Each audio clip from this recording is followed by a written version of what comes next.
नमस्कार मित्रांनो, माझ्या मागे तुम्ही पाहत आहात 600 वर्षा जुनी असलेलं एक ॲस्ट्रॉनॉमिकल वॉच. या वॉचचं महत्त्व असं आहे की हे 1410च्या दशकांमध्ये बांधलेलं आहे आणि हे ग्रह, तारे, सूर्य, पौर्णिमा, अमावस्या आणि प्रत्येक जीवनाच्या घडामोडी सुद्धा सांगत आहे. तर राईट हँड साईडला जर का तुम्ही पाहाल तर एक स्केलेटन आहे.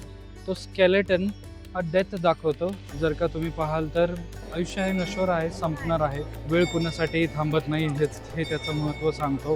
त्याच्या बाजूलाच एक हार्मोनियम वाजवणारा एक व्यक्ती आहे, जो मजा दाखवतो, ऐश्वर्य दाखवतो, एन्जॉयमेंट्स दाखवतो. आणि त्याच्या बाजूला जर का तुम्ही पाहाल तर लोभ, मोह, माया, मत्सर सगळ्यांचं कॉम्बिनेशन आयुष्यामध्ये कसं असतं हे दाखवलेलं आहे. जर का पाहायला गेलं तर याच्यामध्ये एक सोनेरी रंगाचा एक बॉल दिसतो. तो सोनेरी रंगाचा बॉल म्हणजे पौर्णिमा आणि जेव्हा तो काळा होत जातो तेव्हा तो अमावस्या दाखवत असतो.